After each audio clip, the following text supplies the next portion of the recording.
पकड़ा, इस हाथ में तलवार ली और मारने के लिए दौड़ा। बता तेरा नारायण कहाँ है, नारायण कहाँ है? प्रहलाद ने कहा कि पिताजी आप ऐसे क्यों पूछते हो, मेरा गोविंद तो इस खंबे में भी है। और जैसे ही खंबे पर प्रहार किया, भैया देखा कि भगवान गुरु गुरु गुरु गुरु शब्द कहते हुए उस नन्हे से 5 वर्ष के बालक प्रहलाद की रक्षा करने के लिए नरसिंह बनकर उस खंबे से प्रकट हो गए। बोलिए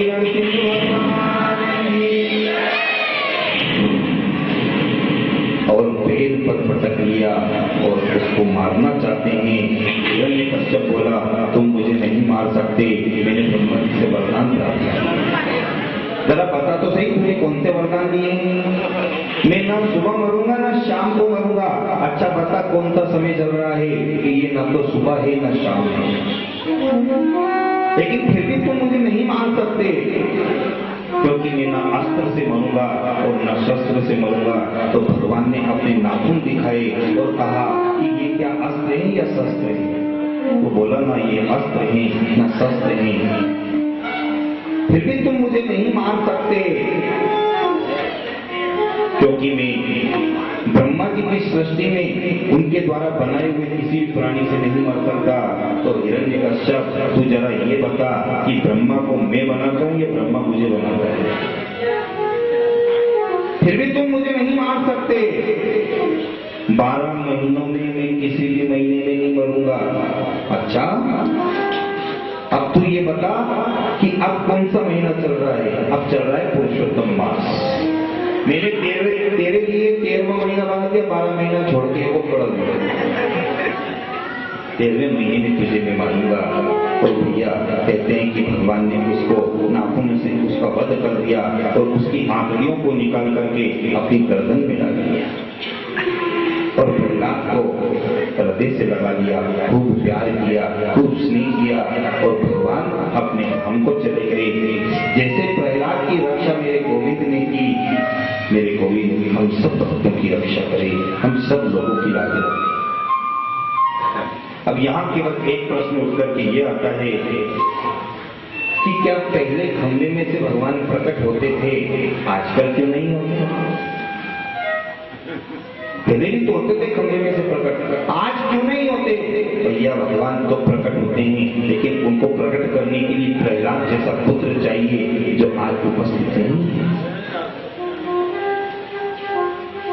सूर अनेक फिरे कण मांगत, ध्यान देना इन 4 लाइनों पर। जो मांगने वाले सूरदास जी रहते हैं ना, पहले एक सूरदास जी हुए हैं, जब वो एक तारा बजाते थे तो गोविंद को नाचते दौड़ते हुए उनके दर्शन देने के लिए आते थे। लेकिन आजकल भी बहुत सूरदास जी हैं, अब गोविंद क्यों नहीं आते? सूर अनेक फिरे कण मांगत, बेपद सूर सुस्वाद कहाँ, पुनीता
रामायण बहुत सारे लोगों ने लिखी, लेकिन जो मर्यादा तुलसीदास जी कृत रामायण में है वो आपको कहीं नहीं मिलेगी।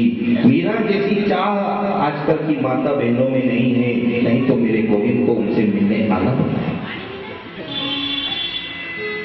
भगवान ने आशीर्वाद दिया प्रहलाद को। सुखदेव मुनि राजा परीक्षित का मार्गदर्शन करते हुए समुद्र मंथन की कथा सुनाते हैं।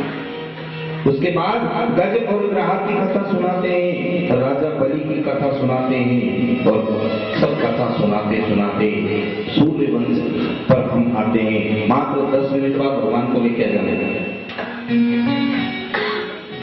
भगवान राम की कथा सुनाई।